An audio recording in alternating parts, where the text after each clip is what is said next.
বন্ধুরা, আপনারা মটরশুঁটি বা বিটের অনেক রেসিপি খেয়েছেন এর আগে, কিন্তু এই রেসিপিটা একদিন বানিয়ে দেখবেন, খুবই দারুণ লাগে খেতে। ভাত, রুটি, পরোটা যে কোনো কিছু দিয়ে এটা খাওয়া যায়। সব কিছু দিয়েই একেবারে জমে যাবে, এত দারুণ লাগে এটা খেতে। আর বাদাম দিয়ে একটা ইউনিক রেসিপি বানাবো, আর একবার যদি এই রেসিপিটা ট্রাই করেন সবাই বারবার এই রেসিপিটাই খেতে চাইবে, এত দারুণ লাগে খেতে। নমস্কার বন্ধুরা, নতুন একটা রেসিপি নিয়ে আপনাদের সামনে হাজির হয়েছি। আমার চ্যানেলে নতুন হয়ে থাকলে চ্যানেলটিকে সাবস্ক্রাইব করে আমার পাশে থাকবেন। রেসিপিটা কেমন হয় শেষ পর্যন্ত স্কিপ না করে দেখতে থাকুন। কেমন হয়েছে অবশ্যই কমেন্ট করে জানাবেন। তা চলুন আর কথা না বাড়িয়ে ভিডিওটা শুরু করা যাক। আমি একটা কড়াই গরম হতে বসিয়ে দিয়েছিলাম। কড়াইটা গরম হয়ে গেছে। এই শুকনো কড়াইয়ের মধ্যে দিয়ে দিই কিছু কাঁচা বাদাম। এই শুকনো কড়াইয়ের মধ্যে কাঁচা বাদামগুলোকে হালকা করে ভেজে নিতে হবে। বাদামগুলো আমি হালকা করে ভেজে নিয়েছি। এবার এর মধ্যে দিয়ে দেবো 2টো শুকনো লঙ্কা। আবারও এগুলোকে একটু ভাজা ভাজা করে নিতে হবে। এবার এর মধ্যে দিয়ে দিচ্ছি 1 চামচ ধনিয়া। আবার এগুলোকে হালকা ভেজে নিচ্ছি। এগুলোকে আমার ভাজা হয়ে গেছে। এবার এগুলোকে কড়াই থেকে তুলে একটা প্লেটের মধ্যে নিয়ে নিচ্ছি। এগুলোকে এবার ঠান্ডা করে নেব। এটা আমার ঠান্ডা করা হয়ে গেছে। এবার একটা ব্লেন্ডারের মধ্যে এটাকে নিয়ে নিচ্ছি ব্লেন্ড করার জন্য। এবার এটাকে ব্লেন্ড করে নিতে হবে। আমার কিন্তু ব্লেন্ড করা হয়ে গেছে। দেখুন, এমনই দানা দানা ভাব রেখে দিতে হবে।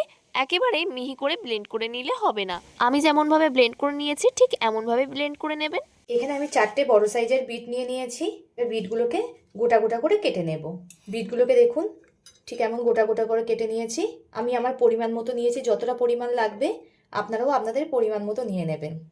বিটগুলো কিন্তু অবশ্যই খোলা ছাড়িয়ে ধুয়ে তারপরে কাটবেন, না তো কাটার পরে বিট ধোয়া যাবে না। কাটার পরে বিট ধুলে বিটের কালারও নষ্ট হয়ে যায় আর গুনাগুনো বেরিয়ে যায়। তাই অবশ্যই আপনারা চেষ্টা করবেন বিট ভালো করে ধুয়ে তারপরে কাটতে। এবার রান্নাটা শুরু করা যাক। আমি রান্নাটা কিন্তু উনানে করব, তাই উনানের জালটা ধরিয়ে কড়াটা গরম হতে বসিয়ে দিয়েছি। কড়াটা গরম হয়ে গেছে, এতে দিয়ে দেবো সর্ষের তেল। তেলটা খুব ভালো রকমই গরম হয়ে গেছে। গরম তেলে দিয়ে দেব অল্প করে 5 ফোড়ন আর 2টো বড় সাইজের আলু গোটা গোটা করে কেটে নিয়েছি, সেটাকে দিয়ে দেব। ঠিক যেমনভাবে বিট কেটেছি তেমনভাবে আলুটাকে কেটে নিয়েছি। আলুটাকে একটু হালকা লাল করে ভেজে নেব। সব কিছু আমি আমার পরিমাণ মতো দিচ্ছি, আপনারা একটু পরিমাণ মতো দেবেন। পরিমাণের থেকে একটু বেশিই দেবেন, কারণ এত দারুণ হয় এটা খেতে। সবার দিতে দিতে দেখবেন আর নিজের জন্যই আর থাকছে না, তাই একটু বেশি করেই সব কিছু নেবেন। আলুটা 1 মিনিট মতো ভেজে হালকা লাল করে নিয়েছি দেখুন। এবার এর মধ্যে কেটে রাখা বিটগুলো দিয়ে দেব একটা বড় সাইজের পেঁয়াজ কুচি। যতটা পরিমাণ লবণ লাগবে তরকারিতে সবটা এখনই দিয়ে দিলাম। লবণটা দেওয়ার ফলে বিটটা একদম নরম হয়ে যাবে, তাই আমি লবণটা এখনই দিয়ে দিলাম। এবার খুব ভালো করে ভেজে নিতে হবে। আমি রান্নাটা উনুনে করছি তাই জালটা জোরেই জ্বলছে, তাই এখানে ঢাকা দিলাম না। আপনারা যখন গ্যাসে করবেন ঢাকা দিয়ে দিয়ে করবেন, তাহলে খুব তাড়াতাড়ি নরম হয়ে যাবে।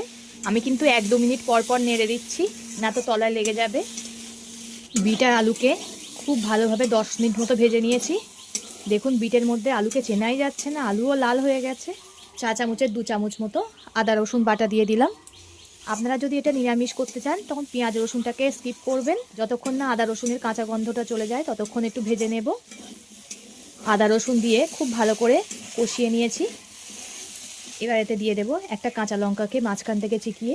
ঝালটা আপনারা স্বাদ মতো দিয়ে দেবেন। আমি বাদামের সঙ্গে 2টো শুকনো লঙ্কা ভেজেছিলাম, তাই এখানে ঝালটা অল্প করেই দিলাম। বিট কিন্তু আমাদের শরীরের পক্ষে খুবই ভালো খাওয়া, বিটে প্রচুর আয়রন থাকে। এবার এতে দিয়ে দেব ছাড়িয়ে রাখা মটরশুঁটি। মটরশুঁটিটাও দিয়ে খুব ভালো করে ভেজে নিতে হবে। মটরশুঁটিটা দিয়ে বেশ কিছুক্ষণ ভেজে নিয়েছি। এবার এতে দিয়ে দেব 1/2 চামচ ধনিয়া গুঁড়ো, সমপরিমাণ জিরে গুঁড়ো, আন্দাজ মতো হলুদ গুঁড়ো। আবারও কষিয়ে নিতে হবে। সব কিছু বাড়ি থাকা মশলা দিয়েই হয়ে যায়, কিন্তু খেতে বন্ধুরা দারুণ হয়। ভাত রুটি একেবারে জমে যাবে এই রেসিপি থাকলে। সব মশলা দিয়ে বেশ খানিকক্ষণ কষিয়ে নিয়েছি। এবার যে বাদামের পেস্টটা করে রেখেছিলাম সেটা পুরোটাই এতে দিয়ে দেব। বাদামের পেস্টটা দিয়ে আবার একটু কষিয়ে নিতে হবে। আপনারা চাইলে এখানে ভাজা বাদামও ব্যবহার করতে পারেন। আমি কাঁচা বাদাম পেস্ট করে নিয়েছি ভেজে। বাদামের পেস্টটা দিয়ে 1 মিনিট মতো কষিয়ে নিয়েছি। এবার পরিমাণ মতো জল দিয়ে দেব। অল্প করেই জল দেব, কিছু সুন্দর গলে গেছে। ঝোলটাকে ফুটতে দেব। দেখুন বন্ধুরা, ঝোলটা ফুটে একেবারে ঘন হয়ে এসছে আর সব কিছু পারফেক্টলি গলে গেছে। যারা বিট খেতে পছন্দ করে না এই রেসিপিটা করে দেবেন, যারা বিট খায় না তারাও বিট খাবে। এত সুন্দর হয় এই রেসিপিটা। এই সময় আপনারা চাইলে একটু চিনি ব্যবহার করতে পারেন। বিটটা একটু মিষ্টি ছিল তাই আমি এখানে চিনি দিলাম না। তো ভিডিওটা ভালো লাগলে লাইক ও শেয়ার করে দেবেন, কমেন্ট করে জানাবেন আপনাদের মতামত। পরবর্তী ভিডিওতে আপনাদের সঙ্গে আবার দেখা হচ্ছে।